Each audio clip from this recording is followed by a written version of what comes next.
plus je te cherche,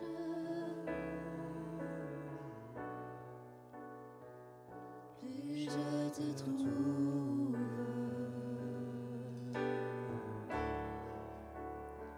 Et plus je te trouve,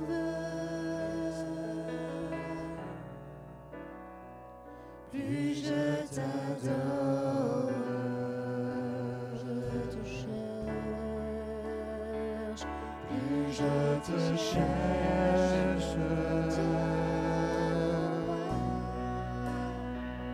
plus je te trouve.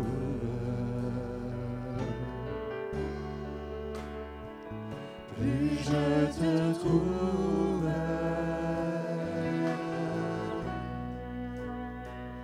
plus je t'adore. Je veux m'asseoir à tes pieds, boire de la coupe dans ta main, m'appuyer sur toi, sentir battre ton cœur. Amour si profond, inimaginable, je fonds dans ta paix inconcevable. Je veux m'asseoir à tes pieds, boire de la coupe dans ta main, m'appuyer sur toi, sentir battre ton cœur. Amour si profond, inimaginable, je fonds dans ta paix inconcevable. Je veux m'asseoir à tes pieds, boire de la coupe dans ta main, m'appuyer sur toi, sentir battre ton cœur. Amour si profond, inimaginable, je fonds dans ta paix inconcevable. Amour si profond, inimaginable, je fonds dans ta paix inconcevable. Amour si profond, inimaginable, je fonds dans ta paix inconcevable.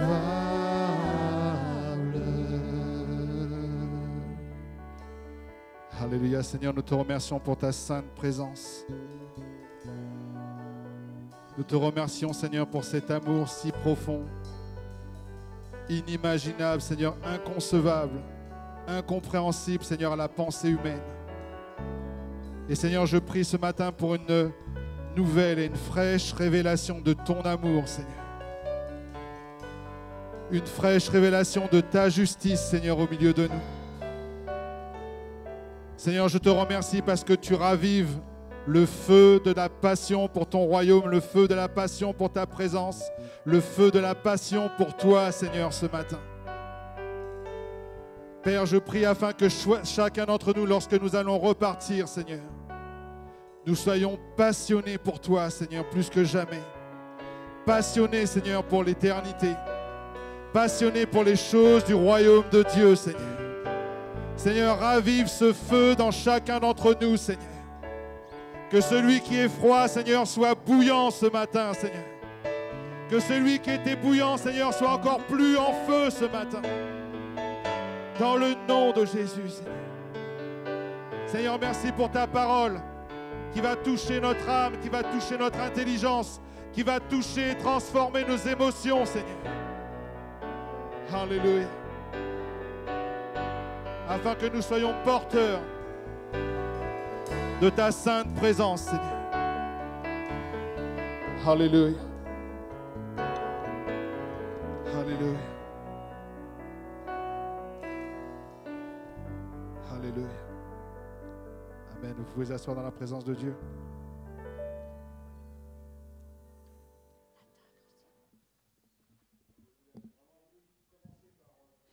par ce chant.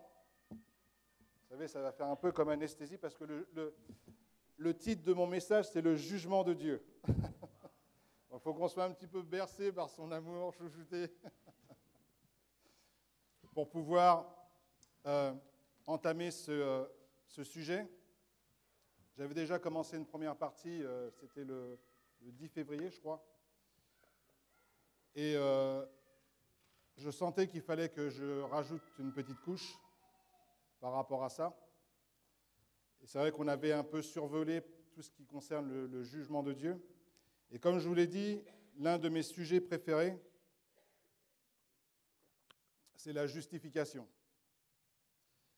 J'aime bien lorsque j'enseigne, je prêche sur la justification qu'à la fin de chacun de mes enseignements, lorsque je dis est-ce que ceux qui sont justes lèvent la main, et que convaincus par le Saint-Esprit, toute la salle lève la main. Mais je crois qu'il y a un domaine aussi que nous ne devons pas négliger. C'est qu'un jour, aussi bien croyants que non-croyants, nous allons tous passer devant le tribunal de Dieu. Un jour, nous serons jugés. Amen. Et dans cette église, nous ne voulons pas prêcher un évangile à bon marché, où simplement on parle des bénéfices de l'évangile sans parler des responsabilités, des devoirs que nous avons en tant que croyants, en tant que fils et filles du Dieu très haut. Amen.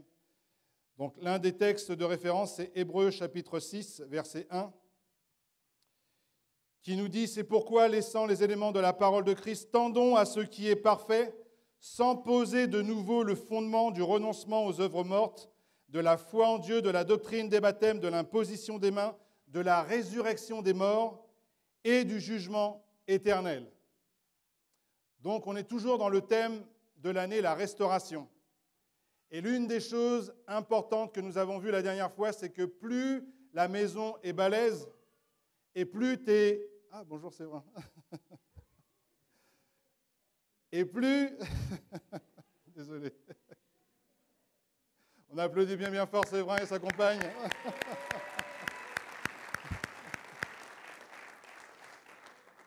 Tout le monde va savoir que tu es venu au Bon Berger aujourd'hui, Séverin, sur Internet. Donc j'en étais où? Oui, l'une des choses les plus importantes, c'est que plus la maison est balèze, plus la maison est haute et plus les fondations doivent être solides et profondes. Et l'une des choses sur lesquelles nous devons bâtir notre vie, c'est une fondation bien solide. Et dans le fondement, lorsque nous voyons dans Hébreux chapitre 6, il est parlé l'une des choses qui fait partie des fondations, du fondement de la vie chrétienne, c'est de parler de la résurrection des morts et du jugement éternel. Amen. Donc c'est bien de savoir que nous sommes justes, pour que nous puissions, n'importe quand, n'importe quel moment, dans n'importe quel instant, nous présenter devant Dieu comme si nous n'avions jamais péché. Et en même temps, c'est bien d'être sobre et de savoir que nous allons être jugés. Amen. Oui, je suis sauvé par grâce. Ok. La grâce de Dieu, ça te donne le pouvoir sur le péché, pas la permission de pécher. Est-ce que je parle à quelqu'un ce matin? Amen. Donc ce matin, c'est vrai que ça va peut-être, je peux peut-être pas entendre des Alléluia, gloire à Dieu, etc., mais c'est quelque chose qui va te faire réfléchir sur la chose la plus importante, ta vie, ton âme et ta destinée éternelle. Comme je disais la dernière fois, à quoi ça sert de réussir ma vie terrestre si je perds mon âme, si je passe mon éternité en enfer, ou si je perds ma récompense en tant que chrétien? Dieu a mis en chacun d'entre nous des talents, des dons. Il a mis en chacun d'entre nous une destinée. Il a réservé au jour du jugement. Vous savez, des fois, quand on parle de jugement, on pense simplement à la partie négative. Mais le jour du jugement, il y aura aussi la distribution des récompenses. Donc, en tant que chrétien, en tant que croyant, on ne doit pas avoir peur du jour du jugement. On doit être excité. on doit, soupirer après ce jour. Oula, il n'y a pas beaucoup d'alléluia. Est-ce que tu soupires après le jour où tu vas être jugé par ton Seigneur? Où tu vas passer devant le tribunal de Dieu? Où chacune de tes motivations, chacune de tes actes, chacune de tes pensées va être mise en lumière. Ouh là là, c'est calme ce matin.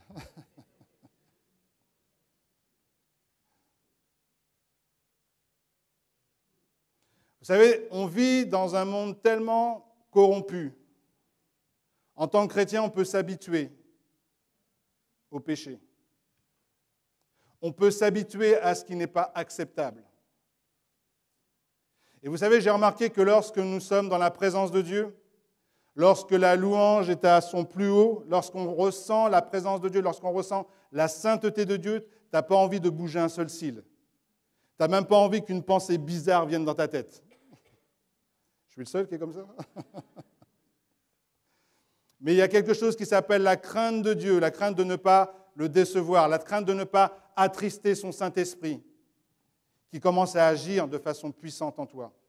Et c'est alors que tu es complètement soumis à son esprit et que tu es en train de l'adorer en esprit et en vérité. Amen. Alléluia. Apocalypse chapitre 20, verset 5.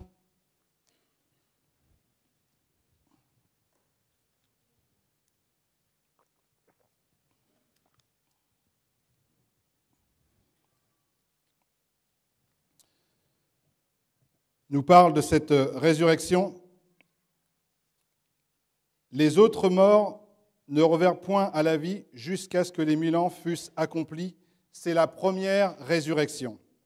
Heureux et saints ceux qui ont part à la première résurrection. La seconde mort n'a point de pouvoir sur eux, mais ils seront sacrificateurs de Dieu et de Christ, et ils régneront avec lui pendant 1000 ans. Donc nous voyons dans la parole de Dieu qu'il y a 2 résurrections. Et la Bible nous dit « Heureux et heureuses ceux qui ont part à la première résurrection ». Qui est-ce qui veut avoir part à la première résurrection ce matin? Est-ce qu'il y a quelqu'un qui est un peu plus enthousiaste que ça? Amen. On parle de la première résurrection, on parle du fait d'être sacrificateur de Dieu et de Christ et de régner avec lui pendant 1000 ans, dans un premier temps. Apocalypse 20, verset 12 nous dit « Et je vis les morts, les grands et les petits qui se tenaient devant le trône de Dieu. Des livres furent ouverts, et un autre livre fut ouvert, celui qui est le livre de vie. Et les morts furent jugés selon leurs œuvres, d'après ce qui était écrit dans ces livres. La mer rendit les morts qui étaient en elle, la mort et le séjour de mort rendirent les morts qui étaient en eux, et chacun fut jugé selon ses œuvres. Quiconque ne fut pas trouvé écrit dans le livre de vie fut jeté dans les temps de feu. Et la mort et le séjour des morts furent jetés dans les temps de feu, c'est la seconde mort. C'est la seconde mort, les temps de feu. Quiconque ne fut pas trouvé écrit dans le livre de vie fut jeté dans le temps de feu. Apocalypse chapitre 21 dit « Puis je vis de nouveau un ciel et une nouvelle terre, car le premier ciel et la première terre avaient disparu, et la mer n'était plus. Je vis descendre du ciel auprès de Dieu la ville sainte, la nouvelle Jérusalem, préparée comme une épouse qui s'est parée pour son époux. » Je pensais que j'allais entendre un grand alléluia, un grand amen. Vous vous rendez compte de quoi on parle là? On parle du fait qu'un jour, lorsque tout sera jugé, la ville sainte va descendre du ciel. Amen. La nouvelle Jérusalem, préparée comme une épouse qui s'est parée pour son époux. Il s'agit de toi et il s'agit de moi. Amen. Et j'entendis du trône une voix forte qui disait « Voici le tabernacle de Dieu avec les hommes, il habitera avec eux et ils seront son peuple. et Dieu lui-même sera avec eux. Il essuiera toute larme de leurs yeux, et la mort ne sera plus, et il n'y aura plus ni deuil, ni cri, ni douleur, car les premières choses ont disparu. Et celui qui était assis sur le trône dit, « Voici, je fais toutes choses nouvelles. » Et il dit, « Écris ces choses, car ces paroles sont certaines et véritables. » Ce n'est pas peut-être que ça va se passer. C'est sûr que ça va se passer. Amen. Et je veux y être ce jour-là. Amen. Je veux être présent ce jour-là. Je ne sais pas pour toi, mais moi, je veux être présent ce jour-là. Et il me dit, c'est fait, je suis l'alpha et l'oméga, le commencement et la fin. À celui qui a soif, est-ce que quelqu'un a soif ce matin? Je donnerai de la source de l'eau vive gratuitement. Celui qui vaincra, on est dans un combat, frères et sœurs. Celui qui vaincra héritera ces choses. Je serai son Dieu et il sera mon fils, ma fille. Est-ce qu'il y a des fils et des filles de Dieu ce matin? Est-ce qu'il y a quelqu'un qui croit à ce qui a été annoncé ce matin? Est-ce que tu es excité ce matin par rapport à ce que Dieu te dit? Par rapport à l'espérance qu'il y a en toi? Au moins une personne excitée. Alléluia. Apocalypse, chapitre 3, verset 5.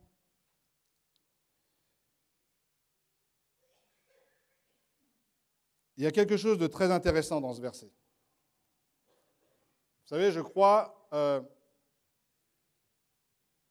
à la parole de Jean qui dit « Je vous écris ces choses afin que vous sachiez que vous avez la vie éternelle, vous qui croyez au nom du Fils de Dieu. » Et comme je disais, il faut être équilibré.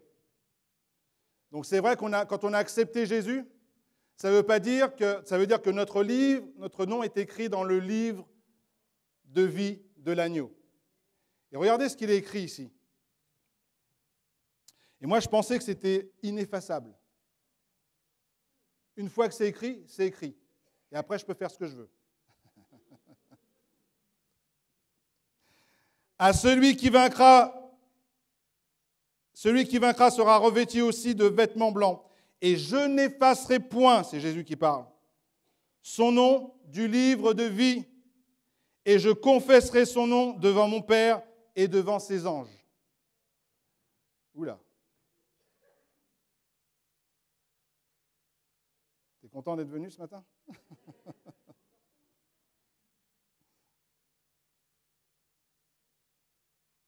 Je n'effacerai point son nom du livre de vie. Ça veut dire que certaines personnes avaient leur nom écrit dans le livre de vie et leur nom a été effacé. Aïe, aïe, aïe. Ouïe, ouïe, ouïe. Certaines personnes qui avaient accepté Jésus-Christ comme leur Seigneur et leur Sauveur personnel, qui étaient passées par le baptême d'eau, qui parlaient en langue, qui prophétisaient. Certaines personnes, le jour du jugement, leur nom ne sera même plus dans le livre de vie de l'agneau. Comme je vous ai dit, l'un de mes sujets préférés, c'est la justification. Mais la justification a coûté quelque chose. Elle a coûté les souffrances de Jésus-Christ sur la croix et en enfer. Et Dieu ne peut pas tolérer que nous fassions n'importe quoi avec notre robe de justice. Amen. Il ne peut pas tolérer que nous ayons été rachetés, lavés par le sang précieux de l'agneau, et que nous vivions comme si Jésus n'était pas mort pour nous. Comme je vous l'ai dit la dernière fois, il y a deux raisons pour lesquelles le Seigneur, notre Dieu, déteste le péché. La première raison, c'est parce que le péché te conduit en enfer de façon éternelle. Et la deuxième raison, c'est parce que Jésus a payé un prix élevé. Amen. Parce que Jésus a réglé le problème du péché en souffrant et en mourant sur la croix à cause du péché. Et Dieu le Père se souvient de cette journée tragique où son Fils, par amour pour nous, a porté tous nos péchés, a porté toutes nos choses dégoûtantes. Et il a été séparé pour la première fois de son Fils bien-aimé à cause de nos péchés. Donc c'est la deuxième raison pour laquelle notre Père céleste déteste le péché. Est-ce que toi, tu détestes le péché qui est en toi? Amen. Pour les mêmes raisons. Ou est-ce que tu flirtes gentiment avec le péché en pensant que personne ne te voit et que de toute façon le sang de Jésus va te couvrir? Est-ce que tu traites avec légèreté le sang précieux de Jésus qui a réglé le problème du péché dans ta vie? Ou est-ce que tu prends ce salut avec crainte, avec tremblement, en réalisant le prix que ça a payé?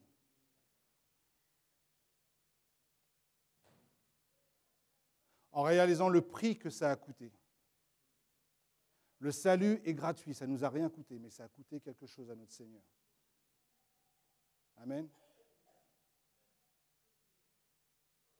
Et dans ma vie personnelle, je ne tolère pas le péché. Parce que je sais ce que ça a coûté. Je sais où ce péché m'emmenait. Et Dieu, dans son amour et dans sa grâce, il m'a arraché de cette destinée qui était attachée à ma vie. Amen.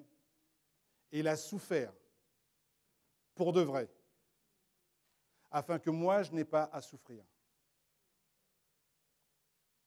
Et moi, en réponse à cet amour, je vais faire en sorte que ma vie soit un succès. Amen. Et toi?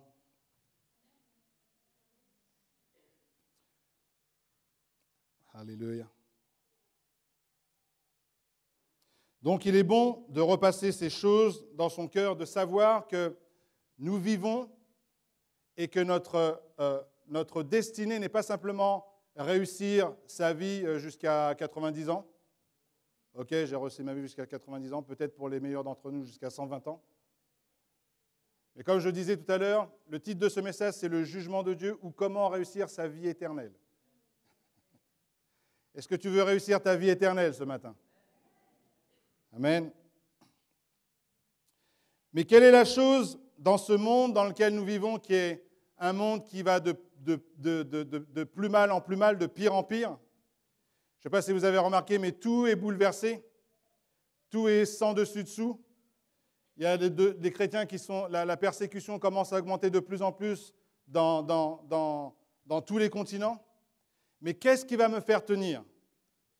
Qu'est-ce qui va faire en sorte que ma motivation sera toujours intacte? Qu'est-ce qui va faire en sorte que le feu du Saint-Esprit, le feu de ma passion pour Dieu sera toujours intact et ira de plus en plus fort, alors que le monde va de plus en plus mal?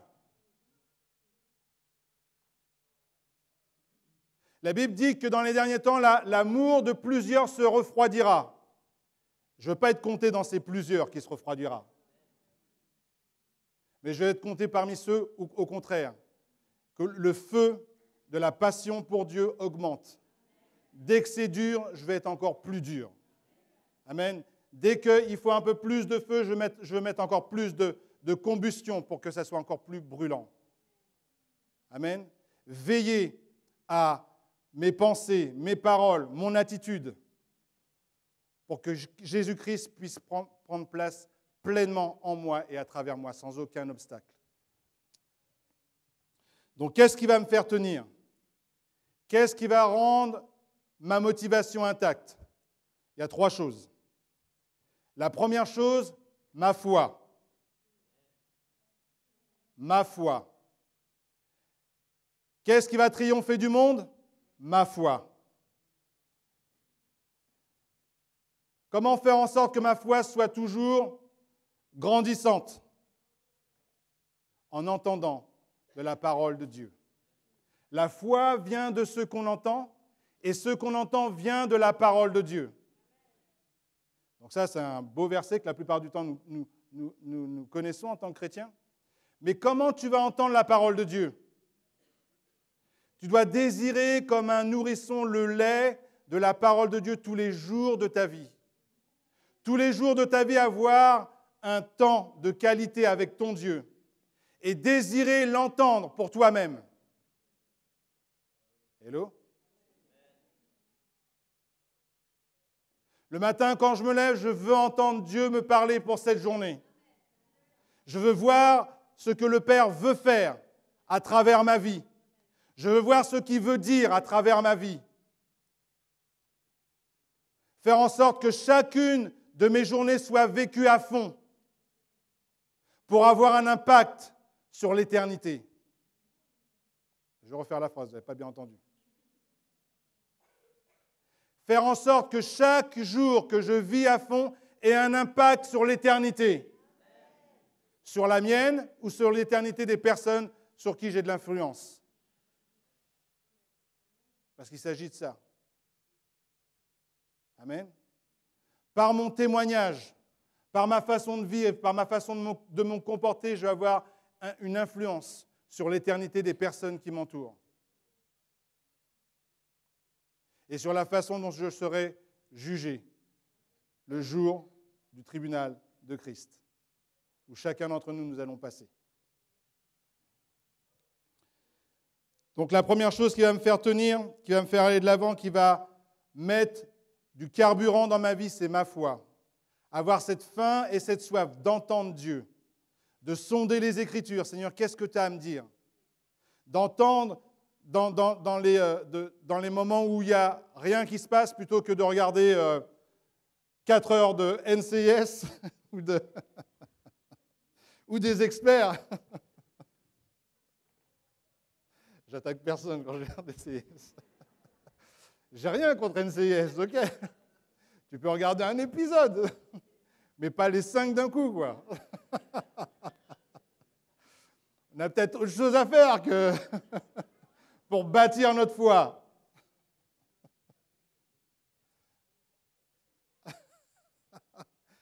Encore une fois, j'aime bien NCIS aussi. J'ai été converti par... Bon, je ne veux pas dire de nom.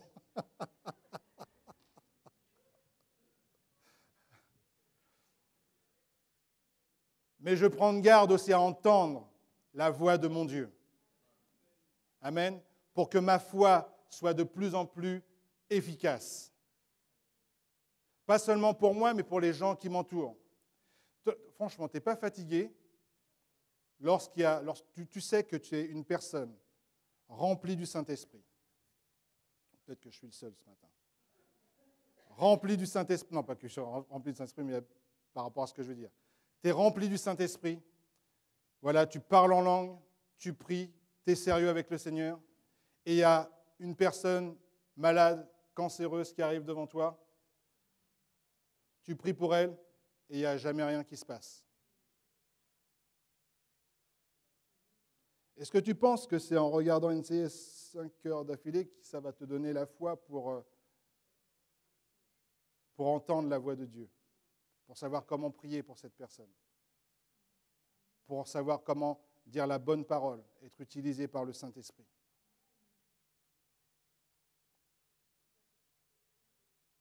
Je crois qu'on vit des temps et des saisons qui sont de plus en plus dures, de plus en plus noires, de plus en plus sombres.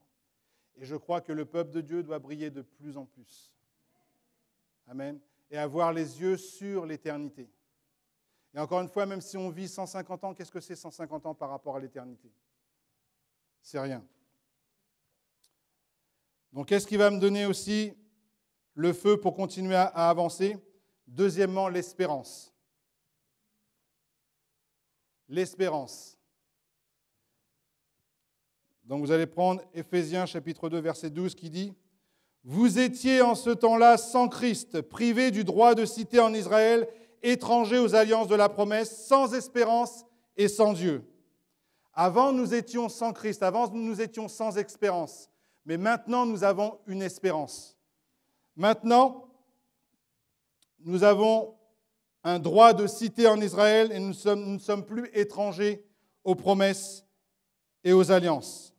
Éphésiens 4 dit « Il y a un seul corps, un seul esprit, mais aussi vous avez été appelés à une seule espérance par votre vocation. » Philippiens 1,20 dit « Selon ma ferme attente et mon espérance, que je n'aurai honte de rien, mais que maintenant, comme toujours, Christ sera glorifié dans mon corps avec une pleine assurance, soit par ma vie, soit par ma mort.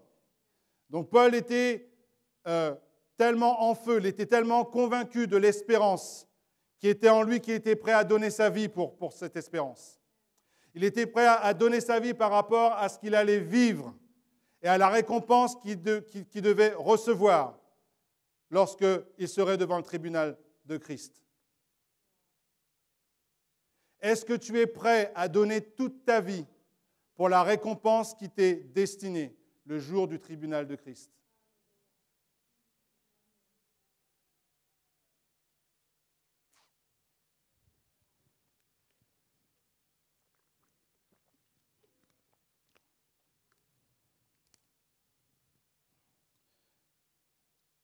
Colossiens chapitre 1, verset 5, et je vous encourage à lire tout le chapitre de Colossiens à la maison, tout le chapitre 1.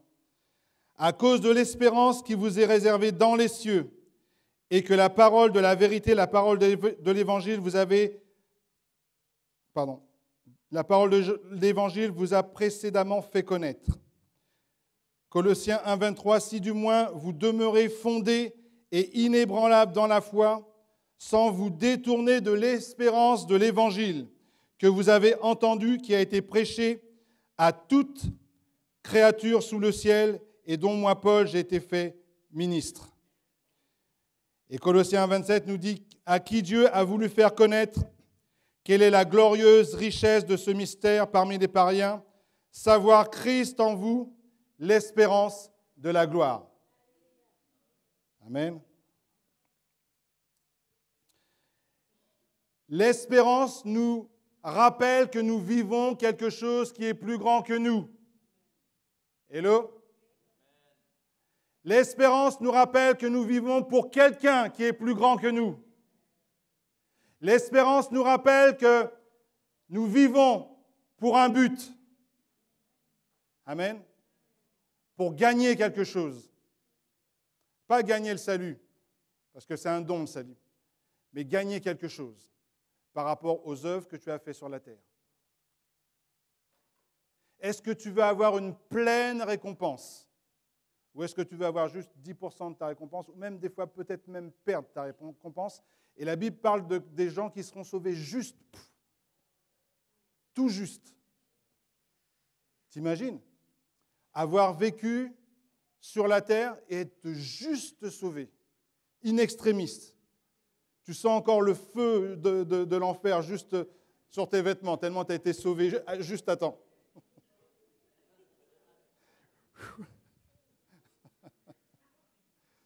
Est-ce que c'est ça que tu veux? Alors que Dieu t'a équipé, et j'aime bien ce passage, vous allez prendre ce passage, c'est l'un de mes passages préférés. Donc on n'a pas d'excuses, frères et sœurs. Comme c'est 2 Pierre chapitre 1. Comme sa divine puissance nous a donné tout ce qui contribue à la vie et à la piété, au moyen de la connaissance de celui qui nous a appelés par sa propre gloire et par sa vertu, lesquels nous assurent de sa part, de la part de Dieu, les plus grandes et les plus précieuses promesses, afin que par elles, vous deveniez participants de la nature divine. Est-ce qu'il y a des participants de la nature divine ce matin? Comment? En fuyant la corruption qui existe dans le monde par la convoitise. Est-ce que tu fuis la corruption qui est dans le monde? Ou est-ce que tu flirtes avec? Amen. À cause de cela même, faites tous vos efforts pour joindre à votre foi la vertu, à la vertu la science, à la science la tempérance, la maîtrise de soi, à la tempérance la patience, à la patience la piété, à la piété l'amour fraternel, à l'amour fraternel la charité, car si ces choses sont en vous et qu'elles y sont en abondance, elles ne vous laisseront pas oisifs ni stériles pour la connaissance de notre Seigneur Jésus-Christ. Mais celui en qui ces choses ne sont point est aveugle, il ne voit pas de loin, Il a mis en oubli la purification de ses anciens péchés. C'est pourquoi, frères et sœurs, appliquez-vous d'autant plus à affermir votre vocation et votre élection, car en faisant cela, vous ne brancherez point. Car c'est ainsi, en effet, que l'entrée, écoutez bien, c'est ainsi qu'en effet que l'entrée du royaume éternel de notre Seigneur et Sauveur Jésus-Christ vous sera pleinement accordée. Je veux vivre ma vie chrétienne de façon à ce que l'entrée du royaume de Dieu me soit pleinement accordée. Pas juste passer la tête avec... voilà. Non, il faut que ça soit grand ouvert. Amen. Alors que j'aurais fait tous mes efforts pour être un participant de la nature divine. Là où le Seigneur m'a placé, que ce soit dans mon foyer, que ce soit dans la rue, que ce soit dans mon travail, que ce soit dans l'église, oui, même dans l'église. Participer à la nature divine. Amen. Donc, qu'est-ce qui va m'aider à continuer? Donc, nous avons vu la foi, nous avons vu l'espérance, alors que j'ai les yeux fixés sur la rémunération, que j'ai les yeux fixés sur le but, sur la récompense que le Seigneur a préparée pour moi, ça va me motiver. Lorsque les choses deviennent dures, lorsque les circonstances essayent de me décourager, j'ai les yeux fixés sur la récompense. J'ai les yeux fixés sur le jour où mon Seigneur va me juger. Et ça me rend sobre. Amen.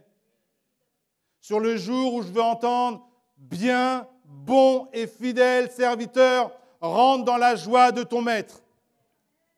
Quand c'est dur, j'ai besoin de me rappeler ces choses. Quand j'ai tendance à me décourager, quand le feu a tendance à baisser, j'ai besoin de me rappeler qu'un jour, je vais passer devant le tribunal de Christ. Et ce qui fait battre mon cœur, ce qui fait vibrer mon être tout entier, c'est ces paroles. Bien, bon et fidèle serviteur, rentre dans la joie de ton maître. C'est ça qui me fait vibrer. C'est ça qui m'excite. C'est ça qui maintient cette passion et ce feu en moi. Est-ce que c'est ça qui t'excite ce matin? Est-ce que c'est ça qui maintient ce feu et cette passion en toi, même quand c'est dur? Même quand les gens parlent mal de toi? Même quand toutes les circonstances essayent de te décourager? Saisis-toi de cette espérance. Saisis-toi de cette promesse. Saisis-toi de ce jour où tu seras devant le tribunal de Christ. Et tu verras ton Seigneur avec un sourire jusqu'à là. Et tu sauras que tu as bien fait. Amen. Tu sauras et tu te rappelleras quand c'était dur, que tu avais cette espérance et que tu n'as pas lâché le morceau. Amen. Qu'est-ce qui va m'aider à tenir? Ma foi. Le fait de désirer entendre Dieu tous les jours de ma vie. Deuxièmement, l'espérance. Je travaille pour quelque chose. Je ne fais pas partie d'un club ou d'une religion morte. Je travaille pour quelque chose. Ma vie compte pour quelque chose. Amen. Elle a un impact sur l'éternité. Il y a une intention. Je fais les choses exprès pour avoir un impact sur l'éternité, dans ma vie premièrement et dans la vie des personnes qui m'entourent. C'est ça qui va me tenir en éveil. C'est ça qui va tenir ma passion en éveil, qui va maintenir le feu qui est en moi. Et c'est ça qui va maintenir le feu qui est en toi aussi. Amen. Tu travailles pour quelque chose. Quelque chose de plus grand que ta petite vie. Quelque chose de plus grand que ton petit confort. Je n'ai rien contre le confort, mais si le confort me vole ma bénédiction ou ma récompense, alors je jette le confort à la poubelle. Nous travaillons pour quelque chose de plus grand, frères et sœurs, que notre petite vie, que notre petit confort. Il s'agit de l'éternité. Il s'agit de où tu vas passer ton éternité. Il s'agit de où vont passer les gens sur qui tu as de l'influence. Où vont-ils passer leur éternité?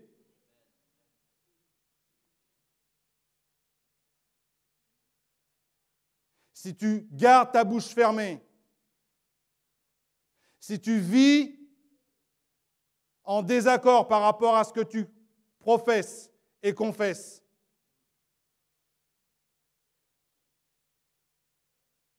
plusieurs fois dans la parole de Dieu, il dit « Conduisez-vous avec tremblement ». Comme je disais, il faut que nous soyons sobres et savoir que ce que Dieu nous a confié est précieux. La vie que Dieu t'a donnée est une vie précieuse qui compte pour quelque chose. Et je ne veux pas faire de ma vie n'importe quoi parce qu'elle a coûté quelque chose. Ta vie a coûté quelque chose.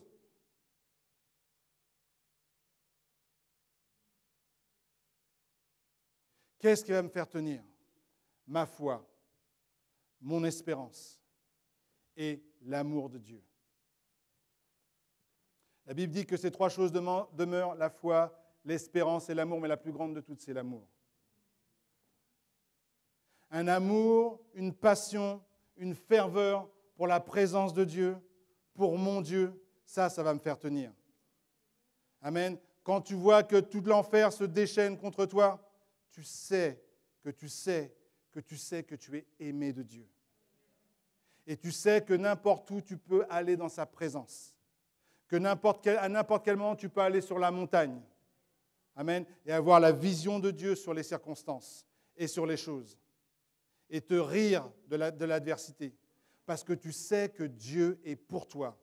Et si Dieu est pour toi, rien ni personne ne peut être contre toi avec succès. Même si des fois, c'est vrai qu'on dirait que ça prend du temps. On dirait que ça prend même l'éternité, tellement ça prend du temps. Mais Dieu est fidèle.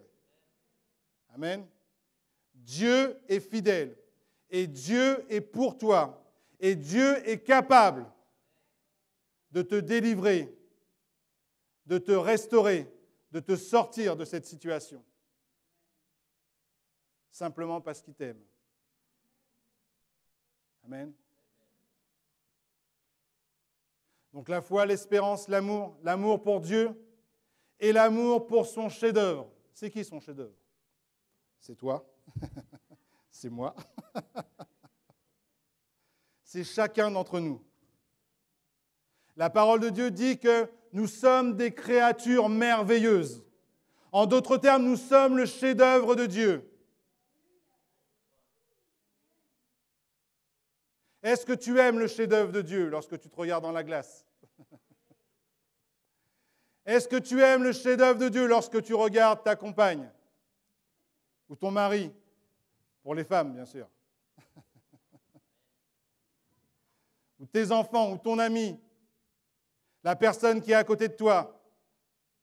Et même la personne qui n'est pas très aimable. Tu sais que même la personne qui n'est pas très aimable, c'est l'œuvre de Dieu aussi, c'est le chef-d'œuvre de Dieu. Et elle a besoin que tu lui dises qu'on peut vivre autrement.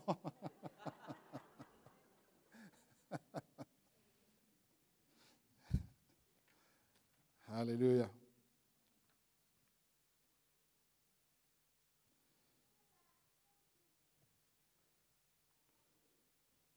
Est-ce que quelqu'un aime Dieu ce matin? Levez la main, ceux qui aiment Dieu. Mais vous aimez vraiment Dieu?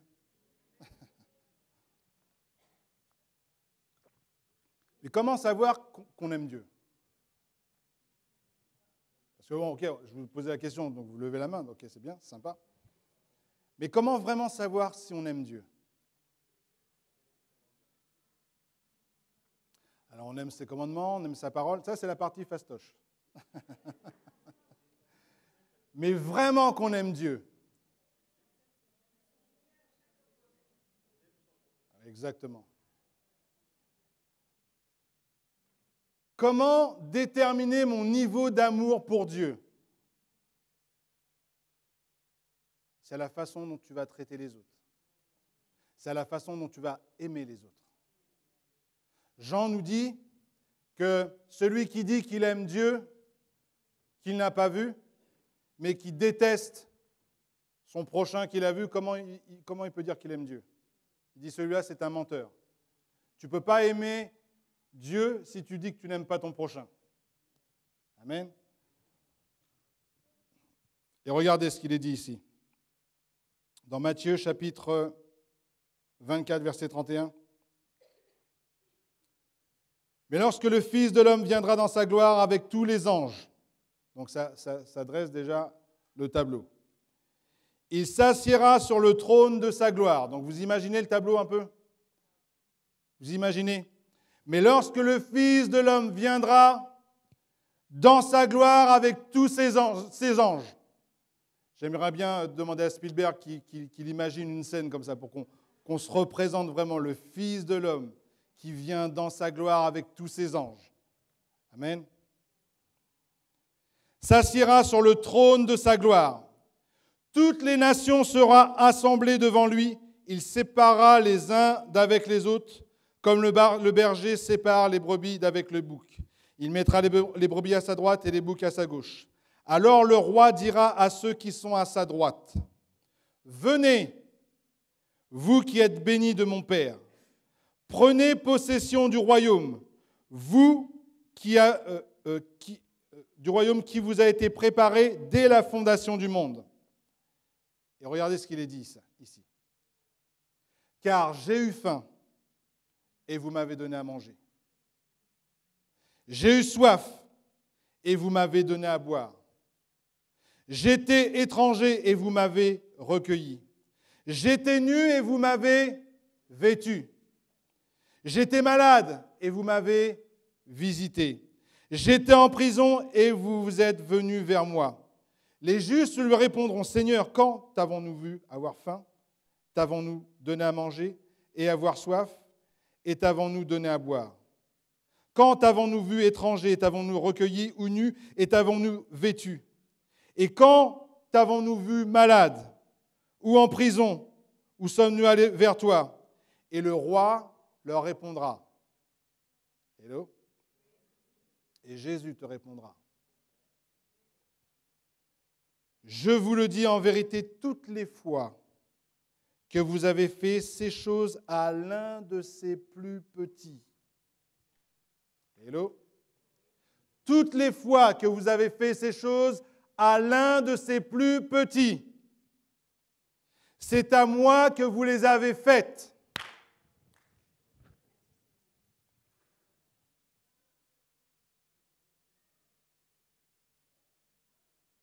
Que ça soit en bien ou que ça soit en mal. Tu penses que tu es un big chef? Que tu peux faire n'importe quoi? Parce que la force est avec toi? Attention, toutes les fois que tu as traité mal des personnes qui étaient sous ton autorité ou sous ton influence, c'est comme si tu avais maltraité Jésus lui-même. À l'un de ses plus petits. Amen. Alléluia. On va sauter quelques...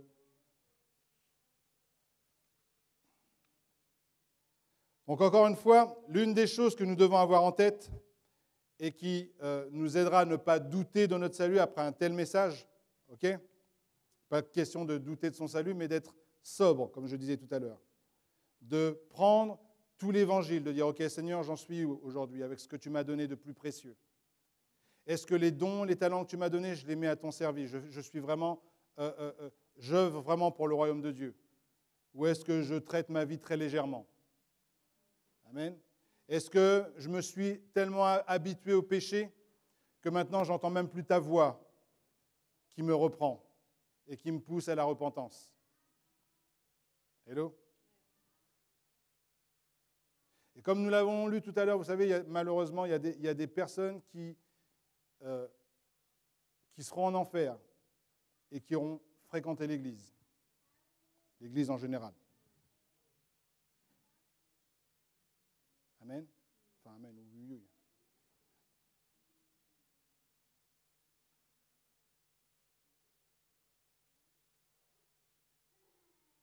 Ne jouons pas avec ce que nous avons de plus précieux. Ne joue pas avec ta vie. Ne joue pas avec ton âme. Ne joue pas avec ton éternité. Amen. Le but de ce message, c'est réussir sa vie éternelle. Donc encore une fois, l'une des choses qu'il faut garder en tête, c'est que la façon, ce que nous faisons de la croix de Jésus-Christ et de sa grâce, va déterminer le lieu où nous passerons notre éternité. Je redis la chose. Ce que nous faisons de la croix de Jésus et de sa grâce va déterminer le lieu où nous passerons notre éternité. Je relis encore une troisième fois. Ce que nous faisons de la croix de Jésus et de sa grâce va déterminer le lieu où nous passerons notre éternité. Donc, est-ce que je réalise que Jésus a payé le prix de mes péchés? Est-ce que j'accepte le pardon de mes péchés? Est-ce que je fais de Jésus mon Seigneur et mon Sauveur personnel? C'est ce qui va déterminer le lieu où je vais passer mon éternité, soit au ciel, soit en enfer. En d'autres termes, est-ce que je suis croyant ou pas? Ou est-ce que je dis, de toute façon, Jésus, je n'ai rien à faire? Ou est-ce que je dis, ok, Seigneur, je reconnais que tu es celui qui devait venir et que tu as payé le prix pour mes péchés. Je te donne ma vie. Donc ça va déterminer le lieu où tu vas passer ton éternité. Deuxième chose, mais ce que nous faisons de nos vies sur terre en tant qu'enfants de Dieu, écoutez bien, ce que nous faisons de nos vies sur terre en tant qu'enfants de Dieu va déterminer la façon dont nous allons vivre notre éternité dans son royaume. Il y a plusieurs niveaux de récompense dans la parole de Dieu, dans son royaume. Et même vous rappelez que la mère de Jacques et Jean a demandé à Jésus que ses fils soient assis à sa droite, un à sa droite et l'autre à sa gauche. Donc ça veut dire qu'il y a des échelons de récompense. Et Jésus a dit, tu ne sais même pas ce que tu demandes. Amen. Donc, en tant qu'enfant de Dieu, je veux vivre pour bénéficier de la pleine récompense que le Seigneur a pour moi. Amen. Si je peux avoir le groupe de louanges, déjà presque dépassé le temps. Donc je vais sauter quelques chapitres de mon message. Deux domaines de récompense, deux domaines d'influence. Je crois que, vous savez, donc pour aller vite, et en même temps pour vous donner un petit peu toute l'image du message, dans la parole de Dieu, je ne sais pas si vous avez remarqué, il y a la parabole des talents et la parabole des mines. Et il y a une nuance entre ces deux. Ce n'est pas du tout les mêmes paraboles, mais pas du tout. Alors qu'elles ont à peu près la même consistance.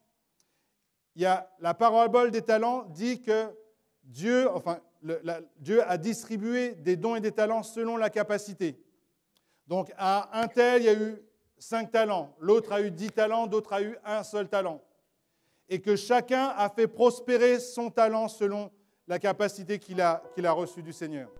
Et il y a la parabole des mines qui, elle, est complètement différente. Chaque serviteur a reçu exactement la même quantité de mines. Donc il a appelé ses serviteurs, un tel a reçu 10 mines, le premier a reçu 10 mines, le deuxième a reçu 10 mines, le troisième a reçu 10 mines, etc., etc.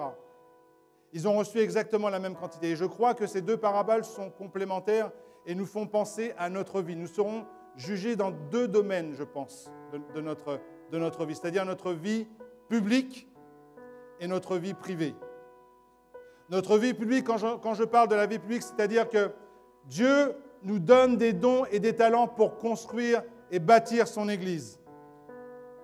Et à chacun, il donne selon sa capacité. Et c'est à nous, selon la capacité qu'il nous a donnée, selon le don et les talents qu'il nous a donnés, de faire prospérer ce que le Seigneur nous a donné.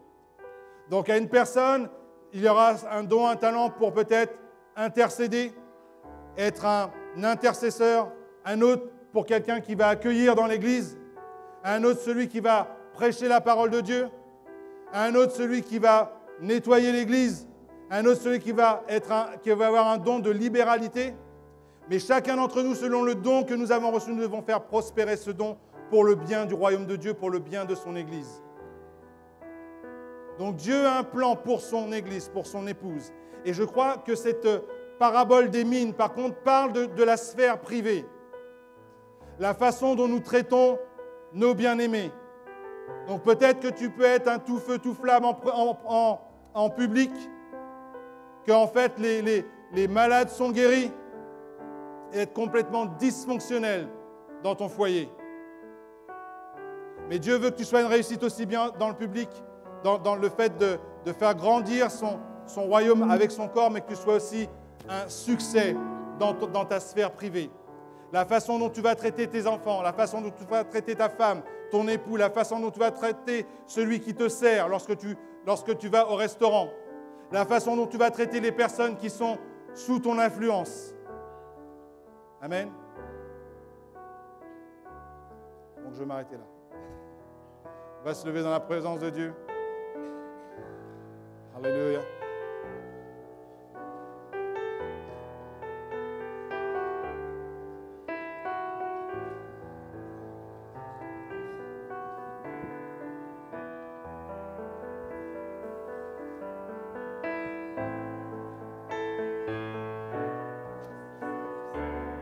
Fixons nos yeux sur le Seigneur ce matin. Adorons sa sainte présence.